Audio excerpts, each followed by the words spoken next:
The vector forms of the kinematic equations are applicable in projectiles and in circular motion. Welcome to my advanced physics class. Please subscribe, share, comment, click on the notification bell, and like. High schools can join, even though the derivatives, the various derivations here are a little bit more advanced. But it doesn't matter, you can still widen your scope. Join me as we discuss interesting concepts in physics under circular motion, a type of motion that follows a circular trajectory, as in this, unlike projectile that follows a parabolic trajectory. Stay tuned.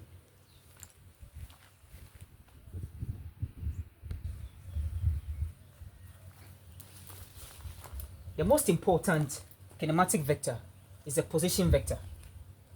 And in circular motion, let's just say the object has reached this point of the circumference of the circle. So then it turns out r of t, that is the most important vector, position vector, is equal to, let's write it in terms of its component. We have in the x component, the horizontal component, we have the magnitude of the vector itself r, which happens to be the radius of the circle, cosine of theta. And let's define a unit vector in the horizontal direction.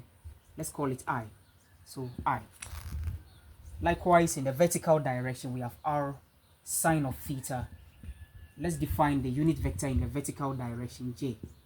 So times j. So we have r cosine of theta I plus r sine of theta j.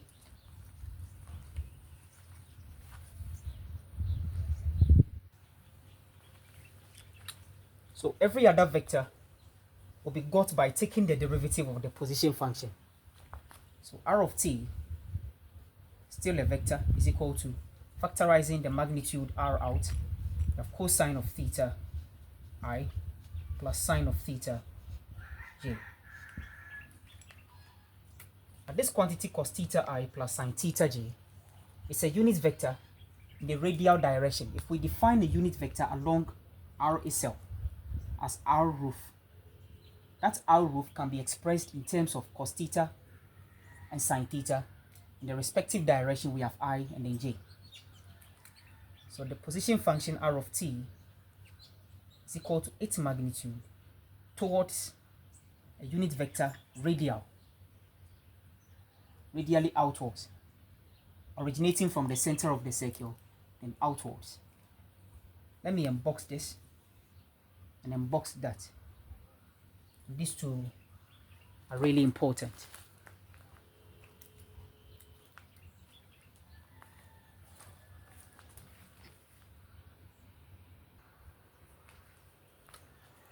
I'll give the object a short while and it displaces. It displaces along the circumference of the circle. So let's define a displacement vector, delta r, and that is a change in the position function. Initially, the object was here with the position function r of t, which is a vector. Then it displaces to this point of the circumference within an infinitesimal time, let's say delta t.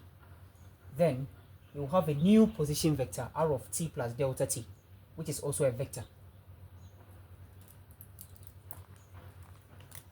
If we can find the displacement vector, that is its magnitude and direction, then all the other vectors will be derived from it. But the derivative of the displacement gives you the velocity, and the derivative of the velocity gives you the acceleration, which is the second derivative of the displacement, is equal to. So let's just isolate this triangle. If we do so, we have this to be r of t plus delta t. We have this to be r of t. We have this to be delta theta. Then we have this to be the displacement vector, delta r.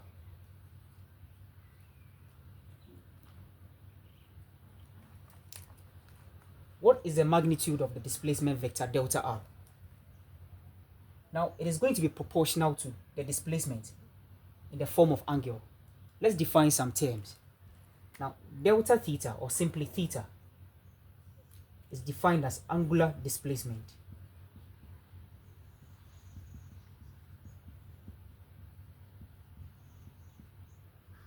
It is a displacement of the object in the form of an angle, and it is measured in radians.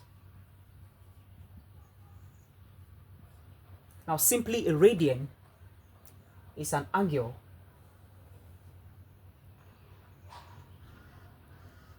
made at the center of a circle by an arc whose distance is equal to the radius of the circle. So if this is the radius of the circle r, and then you subtend an angle by an arc whose length is equal to the radius of the circle, that angle defined is called 1 radian. It's called a radian. For a complete circle, the total arc distance is 2 pi r, which is the circumference of the circle. So how many radii will make the circumference of a circle? It will be 2 pi of the radii. So 2 pi radians will be equal to the entire angle of the circle, which is 360 degrees.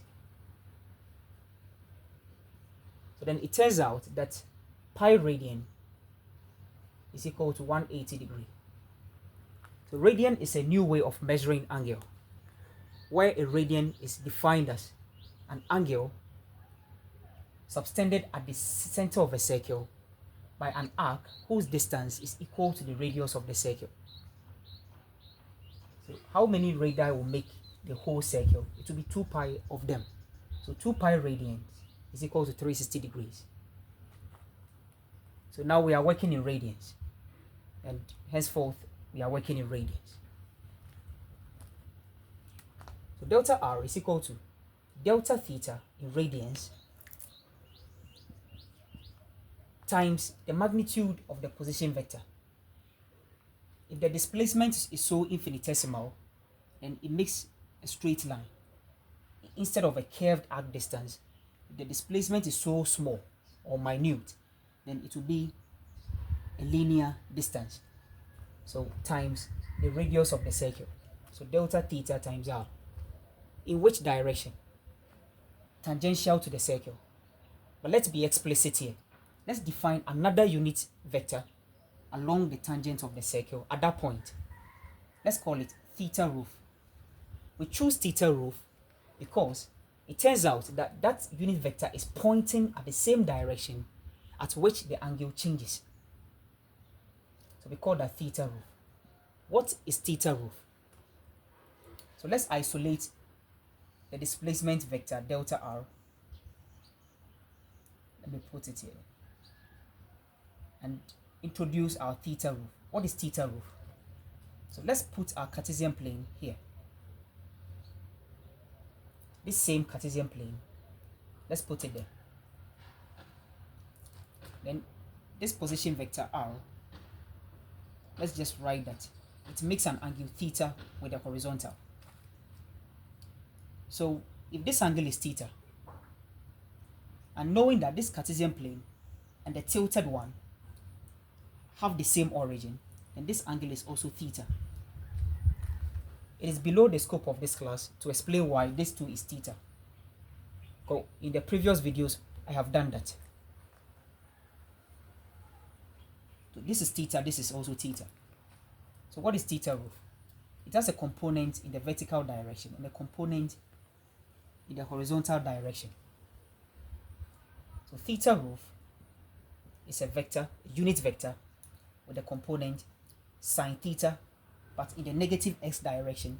So I'll call it negative sine theta I plus cosine of theta j.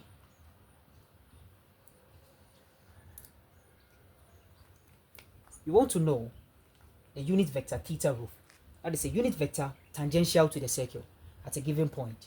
And that is equal to negative sine theta I, so meaning in the negative direction of the x, and then cos theta j, the positive direction of the vertical axis. That is theta roof. And this is r roof. So there are two main unit vectors here. One radial outward, radially outward of the circle, and one tangential to the circle. So for every circular motion, at any point in time, there is a unit vector radially outwards, r roof, and there is a tangential unit vector, theta roof. That's what defines the motion parameters of the object. This too should also be emboxed.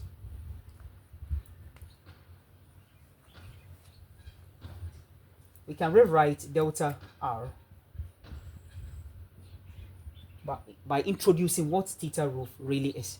So it's equal to delta theta times r to bracket theta roof, which is negative sine theta I plus cosine of theta sort of j.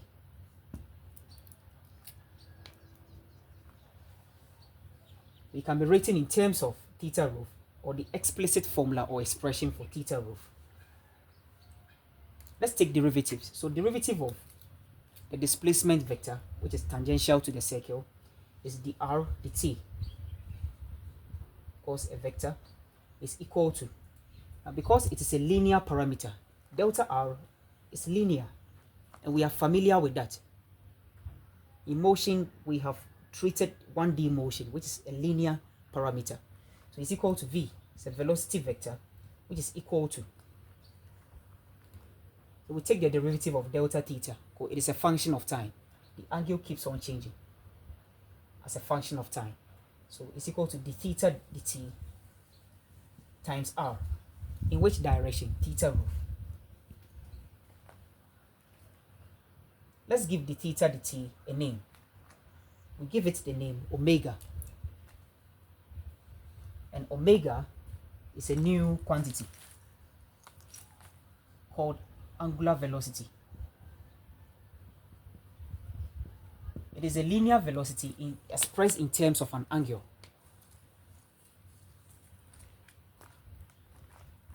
So v,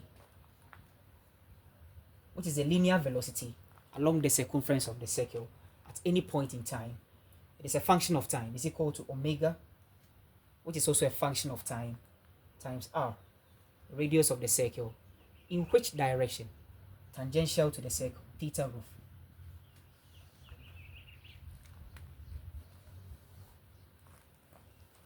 So we are going to work with the displacement vector and the velocity vector.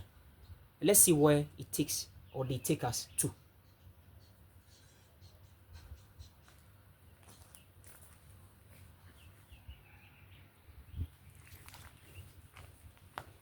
So the two equations in tau are one for the displacement vector and one for the velocity vector. Delta r is equal to delta theta r, the direction theta roof, and the v is equal to omega r theta roof. So an object moving in a circle, like a car negotiating a runabout or a circular path, would have a displacement vector along the circumference at a given point. It would also have a linear velocity tangential to the circle at a given point. Omega is the angular displacement, the linear velocity in terms of angle, and theta is angular, omega is angular velocity, the linear velocity in terms of angle, and theta is angular displacement, the linear displacement in terms of angle. Let's take more derivatives. Case 1. If we now know the linear velocity in terms of the angular velocity, the radius of the circle, and its direction, the derivative of that will give us the linear acceleration. Case 1 is when we take omega to be a constant. In other words, if the object traverses a circular trajectory, it may turn out that the rate at which the angular displacement changes may be a constant. Now, the theta dt, which is omega, may be a constant omega. So theta as a function of time will be equal to omega t. If theta is linear in t, then the derivative of theta will give you a constant omega. That is one case. So maybe every 1 second the car negotiates the curve traverse an angle of, say, half a radian per second. Every 1 second, half a radian. Every 1 second, half a radian. It has a constant omega. That is case 1. In that case, dv dt, before that, omega is a constant, r is a constant. So we may have a notion that then dv dt will also be 0, because the derivative of constant is 0. No, because theta roof is not a constant. Theta roof is negative sine theta in the I direction plus cosine of theta in the j direction. So dv dt, which defines a linear acceleration vector, is equal to omega is a constant, r is a constant. That is case 1. After here, we are going to case 2, where omega is a function of time. It is no more a constant. Into bracket, the derivative of negative sine theta is negative cosine theta d theta dt. You take the derivative of the whole sine theta and take the derivative of theta. The derivative of cos theta is negative sine theta d theta dt.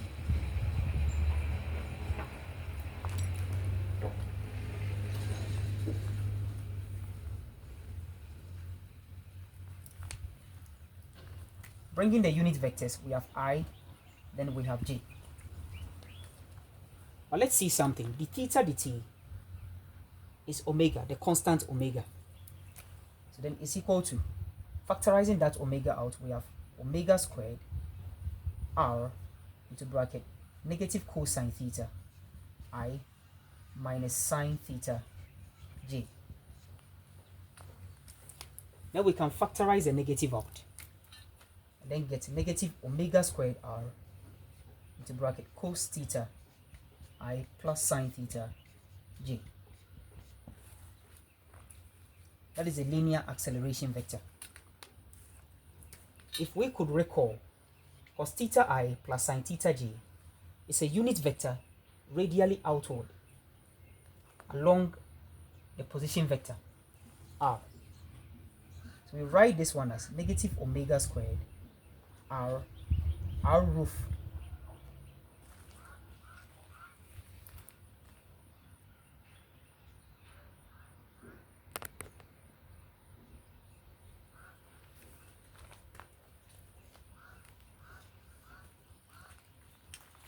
extremely crucial equation in circular motion, that even though the object is moving with a constant linear velocity, traversing constant angular displacement with time, that is omega is a constant, still the object has an acceleration, and that acceleration has a magnitude omega squared r in the direction negative r roof.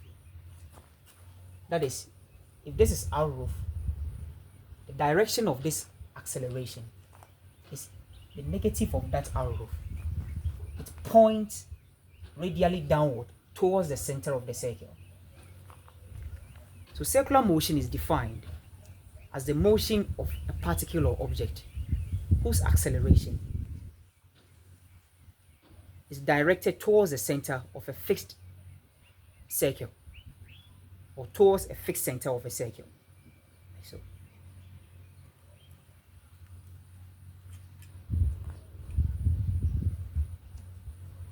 omega squared r, if we make omega the subject here, we are getting v over r.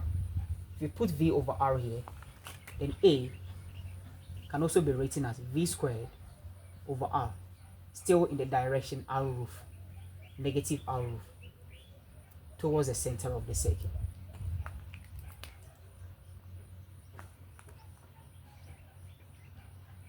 So these are equation 1, equation 2, and then our equation 3, which says a linear acceleration, even though omega is a constant or v is a constant, is equal to negative omega squared r in the direction r roof, negative r roof.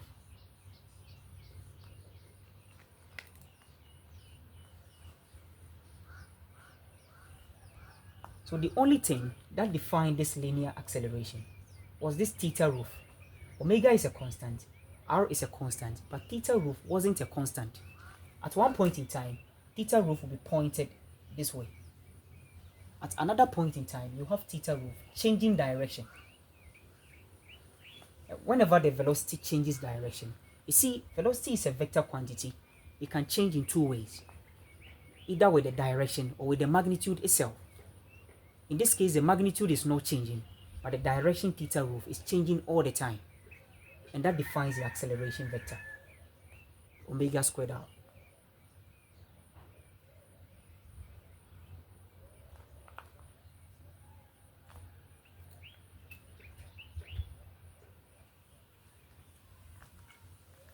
The quantity omega, if it is a constant, can be defined to be 2 pi over t. The omega is angular displacement, how much angle is traversed divided by the time. So for a complete revolution, the object leaves, say, this part of the circumference, then moves along the circumference and returns. It has traversed an angle of 2 pi at a time called the period of the motion, which is capital T. So omega is 2 pi over t. And then 1 over t is defined as the frequency of the motion.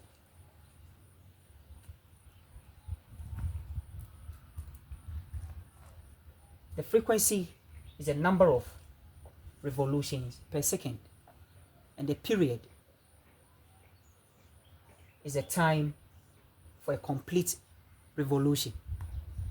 So they are reciprocal of each other. So how many complete revolutions are made per the period? It is 1. So 1 out of t will give you the frequency.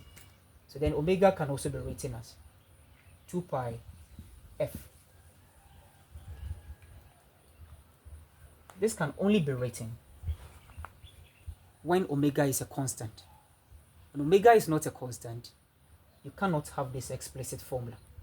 For always the angle is changing and the period is also changing.